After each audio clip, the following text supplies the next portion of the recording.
The difference between a junior marketer and a marketing leader has nothing to do with how good your campaigns are. Too many talented marketers spend their entire careers being told what to execute. If you want to make the shift from the person running campaigns to the person shaping strategy, this video is for you. And if you skip it, you may just keep doing good work that is overlooked and undervalued. Aloha, I'm Brent Shiratori, and this is Ideal Marketing. In this video, we're going to cover specific things that marketing leaders do differently. We'll start with how they think about problems before they ever touch a tactic. Then we'll talk about how they connect their work to the real thing that matters, revenue, and why vanity metrics are actively hurting your credibility. We'll get into building systems instead of one-off wins, and we'll spend some time on the parts nobody really likes to talk about, like owning your mistakes, running cover for your team, and making sure you never overpromise what your people can actually deliver. By the end, you'll know exactly what to do differently starting today. Ironically, marketing has a perception problem. You see, too many marketers operate purely in execution mode. They take the brief, they run the campaign, they report their impressions. They're good at it, but they're not shaping anything. Often, they're not in the rooms where real decisions get made. Peter Drucker said, the goal of a business is to create a customer. That's a marketing function, which means when marketing is done right, it's one of the most important things a company does. The problem is that most marketers don't act like it, and so they don't get treated like it. Most of them wait for someone to recognize them. Leaders don't wait. They start behaving differently and the recognition follows. So let's talk about what that looks like in practice. The first thing that separates a leader from the rest is this. They diagnose before they prescribe. Junior marketers hear an assignment and immediately start thinking about execution. What platform, what creative, what copy. They're halfway through a brief before they've asked the simplest question.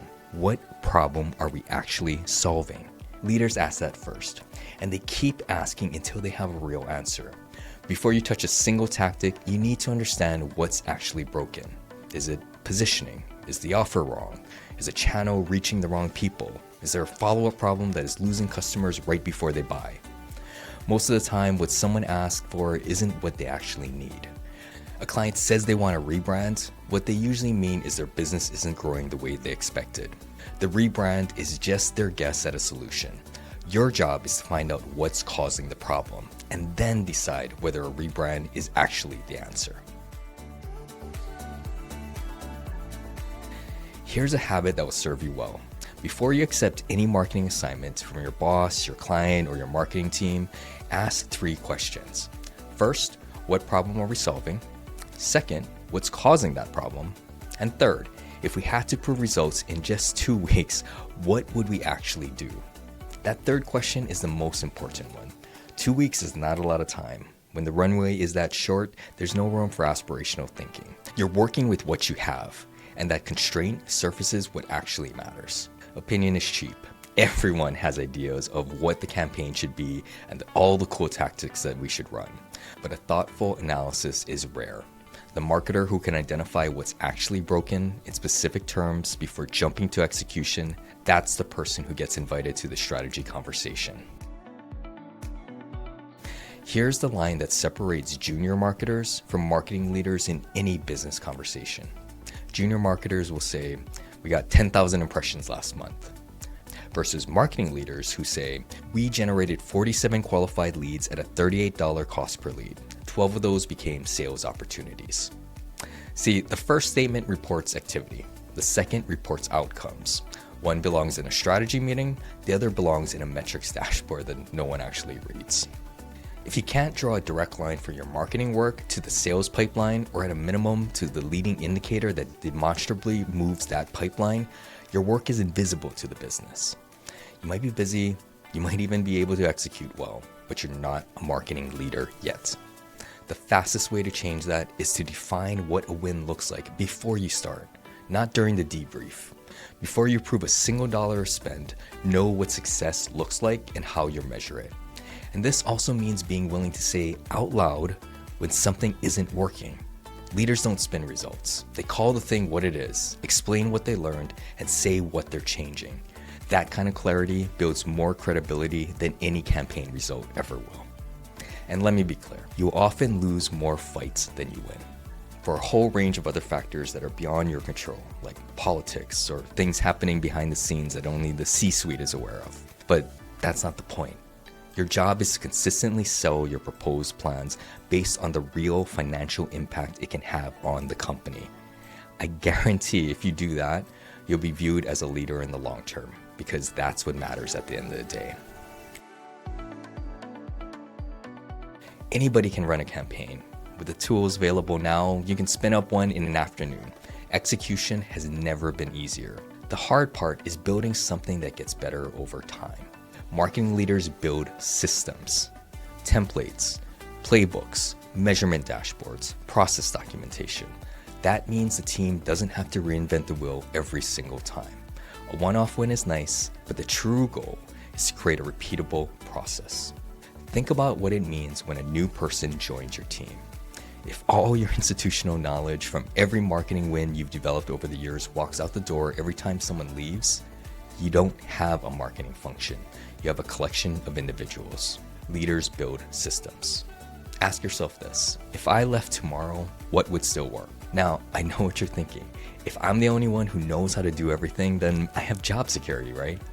Then comfortable reality is that no, that doesn't matter. Companies actually don't lay off people because of their inherent value. They lay them off for a variety of other financial reasons. You'll be gone, and yes, things will be harder for the company for a while, but things will likely continue for better or for worse. So don't focus on keeping secrets or protecting your turf. The more you document, the easier it will be for other team members to support you and for you to hand off when necessary. And the ability to develop systems makes you a far more valuable asset at whatever company you are than keeping all your knowledge to yourself and hoping they can't replace you. Nothing builds credibility faster than saying that didn't work. Here's what I learned, and here's what I'm changing. Most people can't do that. They rationalize, they spin, they blame the timing or the platform or the audience. Leaders don't do any of that. When something fails, they own it quickly, clearly, and without drama. That kind of self-correction signals something important to everyone watching. It signals confidence and maturity.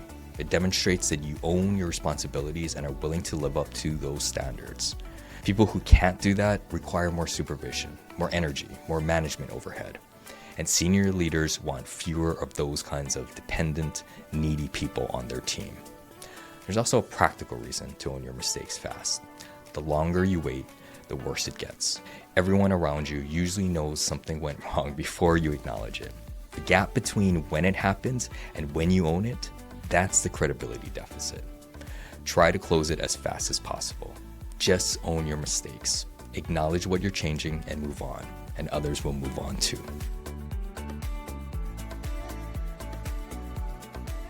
A title doesn't make you a marketing leader.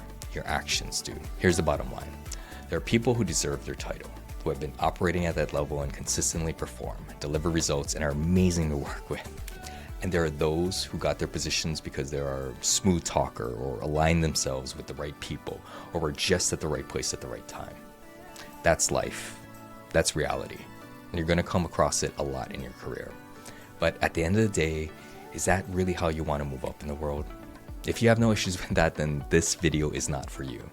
So I'm just talking to the people who actually want to earn their place because they're genuinely good at what they do. And my message is this. It may take longer to get where you want to go. You may feel like you're being overlooked, just waiting to be recognized. But don't wait. Start now. Act like the leader you want to become. Take ownership where you can.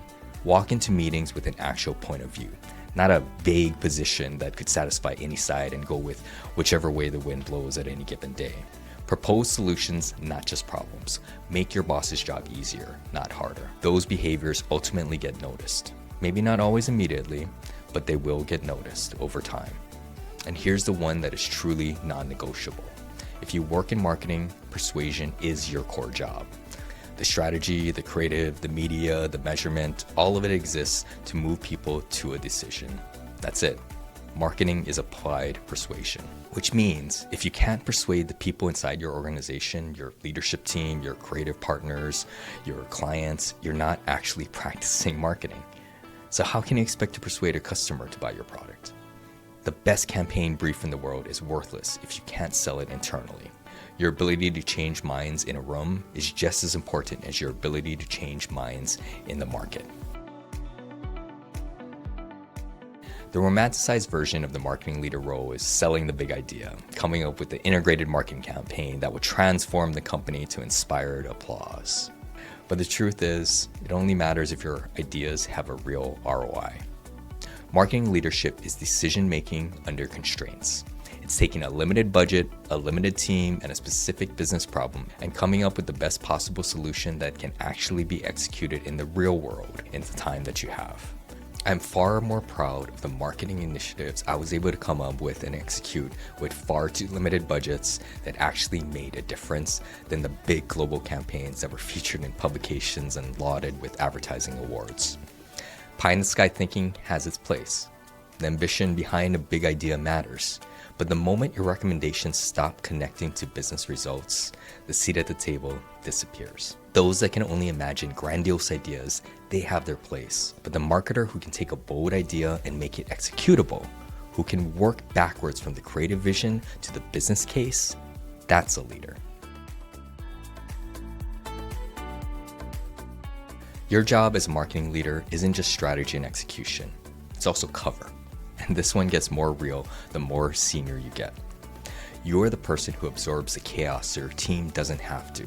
When something goes wrong, a campaign underperforms, a deadline gets missed, the quarterly numbers come in low, your job is to stand up and own it, publicly, fully, without pointing to your team.